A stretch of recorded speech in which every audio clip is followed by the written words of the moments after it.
Welcome to Temple Builders Carpentry. Temple Builders. We problem solvers. Temple Builders, safety first. Okay, Temple Builders, today we're talking about framing squares and speed squares, okay? Now, let's look at this framing square, okay? Now, this is called the tongue of the framing square. It's 1.5 inches. Now, look at my 2x4. Should fit right here, okay? This will do a lot with layout, okay? Now, the tongue is also 16 inches, okay? 16 inches long. This is called, this side right here is called the body or the blade, okay? It's 2 inches wide, okay? Now look right here, this is called a heel, okay? Now your framing square is also called a steel square, and it's also called a rafter square, okay? Now it got different tables on there. Particularly today, the table we're gonna talk about is your rafter table right here. But, okay, I don't know if y'all can see that rafter table, okay? However, it also has an octagon table, all right? Some of the old ones have Essex tables, okay, and also have a brace table, okay. Now your framing square has your inches divided right here in 1/16 of an inch, okay. This will be called the face of your square. Where your rafter table at, this is the face of your square. You flip it over, this is the back of your square, okay. Now you have a like I said, 1/16 of an inch right here scale. Okay, this going 24 inches right here, the blade or the body. And look down here at the bottom right here, this is 1/8.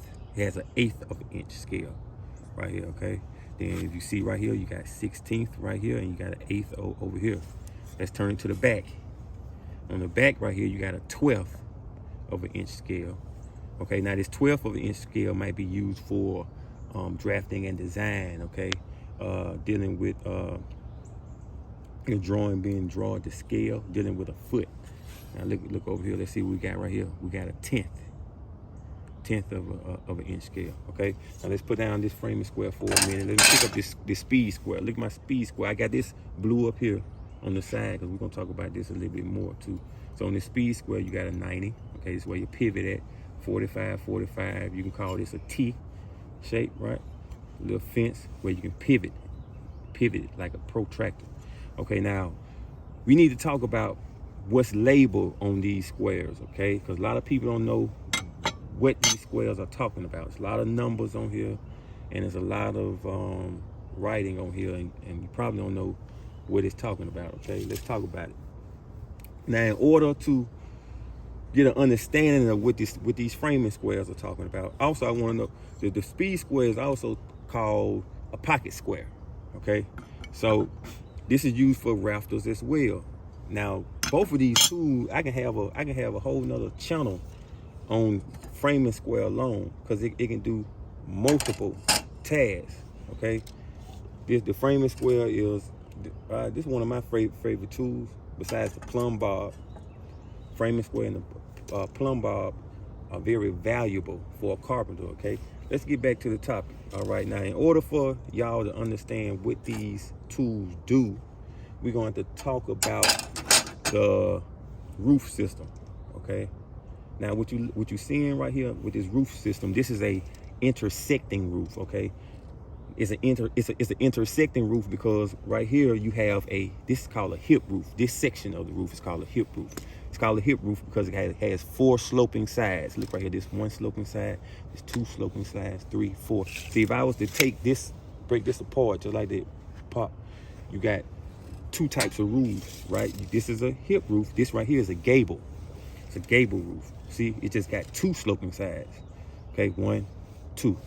Okay, now I put these 2 together. It's called an intersecting roof.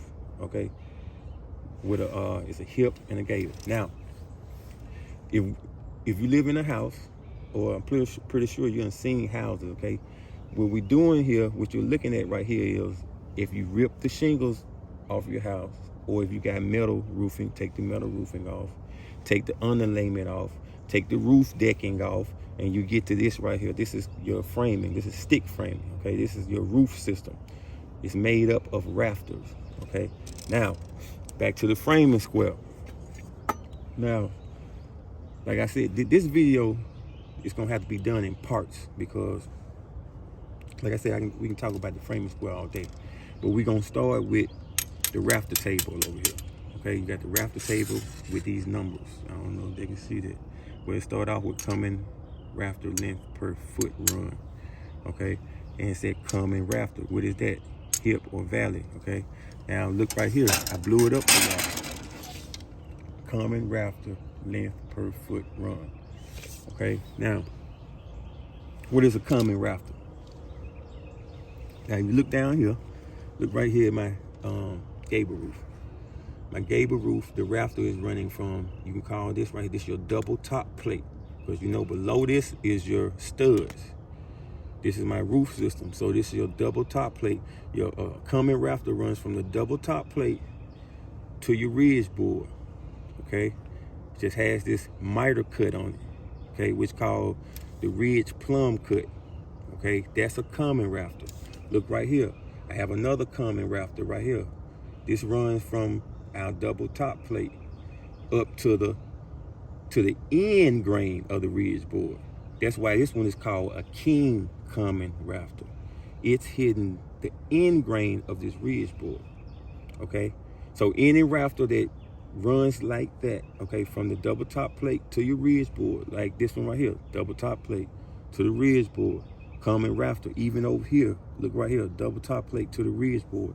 This is your ridge board. This is your main ridge board right here. Okay, okay. This is your secondary ridge board because we're dealing with an intersecting roof. Okay. Now let's go back up here. Hip or valley rafter. What is a hip or valley? This is a hip roof. Look right here. Your hips. Yes, a hip. Your hip rafters run from the outside corner to your ridge board. Look how it's running at a diagonal. Okay. It's running at a diagonal to your ridge board. Look at this. This is a hip rafter. Outside corner to your ridge board. To the end grain of your ridge board. Now where's the valley? Look right here. This is your valley. If you seen the outline of roofs, right? You know that this is basically like a mountain. Look, the ridge, you know, a mountain has a mountain peak. Here's one mountain, here's another mountain. Then you have valleys. That's the way you can understand this. So if it's raining, right, your water is gonna be going into this valley because that's a depression. Your water gonna be going into this valley and running down like that. So what makes up this valley rafter, or how you can tell this valley rafter is, look, it's an inside corner. From the inside corner to your ridge board. That's how you can tell a valley rafter. So that's what you're dealing with when you're dealing with hip and valleys. You're dealing with different types of rafters. Okay? Now look right here. Hip jack rafters. What we dealing with right here? This says diff in length of jacks. 16 inch centers. That's got to do with my spacing. Whether or not these are spaced on 16 inches on center, or if they space, look at this, it says diff or difference in length of jacks, 24-inch centers. Okay, and what it's meaning by the difference, it's gonna give you the number, because look at my jacks. This is a jack because this is a hip jack rafter, because it's running from my double top plate to my hip, attaching to my hip rafter. Look at this one, running from a double top plate attaching to my hip rafter. Okay, so that's why it's called a hip jack rafter. And look, they're different lengths. So this is why it's giving you the difference in length of the jacks, depending on the spacing, whether they're 16 inches space or 24. Different length jack. Look, this is a jack. Different length. See, this hitting my hip, but this is a king common rafter. They're gonna be the same size. The common rafter is gonna be the same length. That's what I meant to say. Now look at this. Side cut length of jack rafters. Now the side cut length, and we're gonna get into that later, because like I said, we can talk about this all day. The side cut length, we'll be dealing with, I forgot my square gauges, but you'll be getting your layout by putting your speed square, depending on which your unit rides, putting your speed square on the edge of on your rafter or on your hip. Okay, this can be your jack rafter, or it can be the side cut of your hip rafter or valley rafter, and we're gonna discuss that in later videos. Okay, so I'm hoping I'm giving y'all an understanding of what these speed square and these framing squares is talking about. Now look right here, when you're dealing with roof, when you're dealing with a roof, from the outside corner to the middle of that structure. See where I got that red dashed line right there, going right up the center of your ridge board right here? That's called your total run. Now we're going to say that this roof is a 4. Look right here. This is my unit rise. Okay, unit rise is 4. Because dealing with common rafters, your unit run is always going to be 12. Okay, so from the outside of this corner to the middle of this building, right up the center of the ridge board, is my total run. But see, if I was to go the whole distance, just like over here, look, if I go from corner to corner, that's called total span. Okay, so this was done from corner to corner, that'd be a total span. So I got right here a unit rise, but we also have a total rise. Starting from this double top plate up to the top of your ridge board. It's also called, some call a true rise. We're gonna get into all that later. Now, you can see something like this. See this diagram? Okay, if you're a contractor, you got blueprints, you got to frame up a home, a roof, right? You got to stick frame this roof right here. Okay, this diagram would be on your prints. Okay, now, however, if I'm a carpenter, I need to build me a shed or something like that, a storage shed, right? And I'm gonna come up with it in my head. Okay, how do I want my roof? Do I want a steep roof? Because it can get so steep to where you can't even walk on it. Okay, because let me see, a 1 to a 6 is walkable, a 7 is manageable, and an 8+ is non-walkable. You'll have to use roof jacks, you'll have to use harnesses and be anchored off maybe at the ridge. Okay, so if I was gonna build a storage shed, I want something walkable, so I'm thinking a 4. Okay, now a flat roof is not really flat because it gotta have some pitch on it. It might have a 1/4 of an inch in a foot or a 12-inch run. Okay, you need a little pitch for the rain can run off of it. Okay, so we're gonna go with a 4. This roof, we're gonna say this roof is a 4. We want something walkable, okay? So let's go up here, let's look at this speed square for a minute. So if I was to want to build me a roof that's gonna have a 4 pitch, okay, I'm gonna look first. Okay, I'm gonna build. Okay, this roof has common rafters and it also has hip rafters. So what I'm doing right here with my speed square, when I get ready to cut a common rafter, let's say this king common. Now let's go over here to the gable roof. If I'm finna cut this rafter right here, which is a common rafter going from my double top plate up to my ridge board, I'm going to use this common scale. See where it says common right here? I'm gonna use this common scale and I'm gonna go to 4. And that's where I wanna align the edge of my wood at, or whatever I'm doing. Okay, look right here. If this was a piece of wood and we pivot it, where's my common scale? My common is right here. I'm gonna pivot it to the edge, get to 4. 4 is right there. 4, now I'm on the edge of my wood. And what I do is I come to the side of the pivot, and then where it says pivot at, and I make my mark. Now let's do this on a piece of wood right here. Do this on a piece of wood right here. This is gonna be my rafter. Okay? Right? So I'm gonna look at my common scale right there, it says common. And I'm trying to make a 4 pitch. Okay? I'm gonna get the 4 up to the edge of my lumber. You see my wood back there, my 2x4, I'm gonna bring it to the edge. Okay? And that's gonna give me my angle that I need. And I'll come back on the side to where it says pivot and make my mark. This is how you use the speed square. See my mark now? That's my angle. That's gonna hit my ridge board. Okay. Now let's go back up here to the board again. Now if we had to do a hip roof, if we had to cut a hip, not a hip roof, but we had to cut a hip rafter. If we had to cut this hip rafter, I'm not gonna use the common scale right here. I'm not gonna use my common scale. I'm gonna use my hip and valve scale. You see that valve, it stands for valley. So this is gonna cover your hips and your valleys.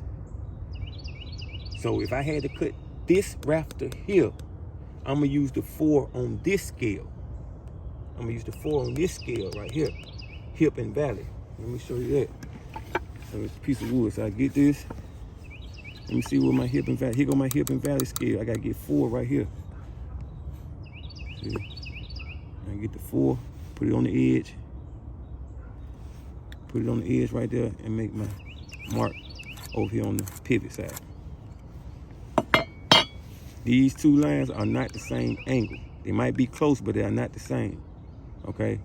One is for your hip, and the other one is for your gable. Okay? So let's keep going. Now, also, these angles that you mark with your hip and your common, they correspond with this other scale. This is your degrees. For instance, if you look right here, this is your 12. If you had to have a 12 unit rise, it corresponds with 45 degrees. Okay. Now, in our situation, since we building a 4 pitch roof, right? Our 4, and I got to see on this speed square, it got a common rafter conversion. Okay, and it tells me that a 4 is a 18.50 degree angle. Okay, 18.50 degree angle. And look what a 1 is. A 1 is a 4.75 degree angle. Okay, and what I want to show y'all also, because like I said, I'm going to split this up into different parts. When you look at your framing square, okay, your framing square, all this stuff is telling you, see your numbers. So since I know that I got a roof that has a pitch of 4, right, and I'm finna build my rafter system, I'm finna build my roof system. Okay, so what I do is, for my common, in order to get the common rafter length per foot of run, you see I got the inches up here. You move down your scale and you go all the way to 4. You go to 4, because that's what you're dealing with, unit rise of 4. When you go to 4, and right up under that number up under there, right, it's 12.65. Okay, 12.65 inches. That is this right here, this leg of your, that's this leg right here, or your diagram, or your triangle. Let me get my pencil. Okay, so this right here, this length right here is 12.65. See, and now, see, I had made a previous video. Y'all need to check that out if you ain't seen it. Dealing with 3 formulas that you need to know. And one of those formulas was the Pythagorean theorem. Now, you can do the Pythagorean theorem to get this number, right? However, being a carpenter, framing square makes it easier for you. You got a rafter table on here. So now I know the length, okay? Now I know the length of this. I know the length. I know the length of my rafter within a 12-inch span, a 12-inch unit run, okay?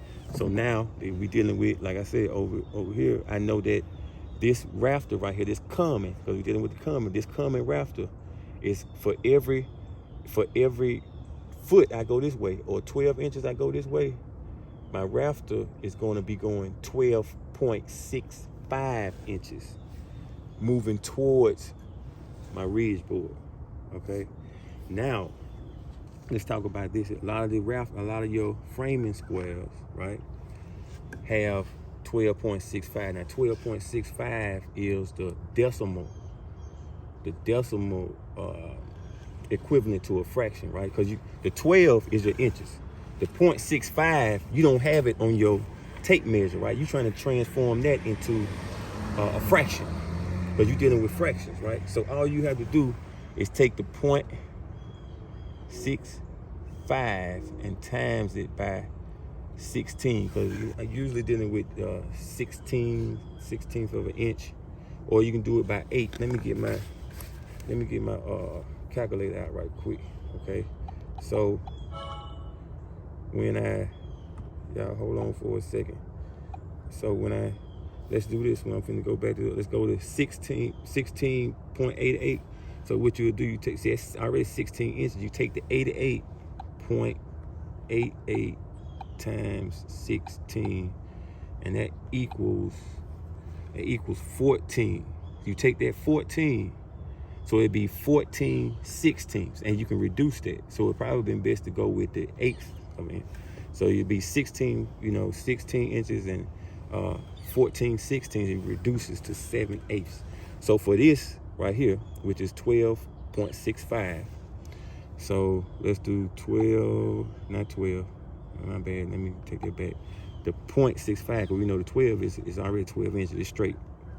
So we do the 0.65 times 16 equals, that gives us 10.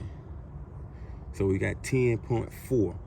Now, if that was 10.5, I probably would have rounded off to 11, right?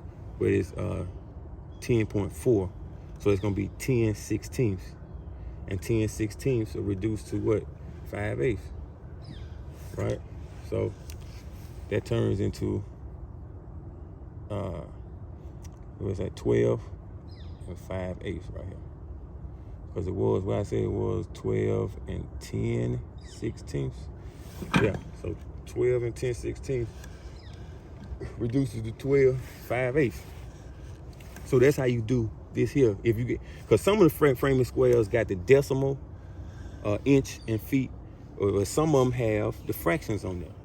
But some of them have fractions and decimals on there. You might have to convert it. You might have to convert the decimal to your fractions for you can understand it when you get ready to translate it over through your tape measure, because your tape measure is dealing with fractions, either 1/16 of an inch or 1/8 of an inch.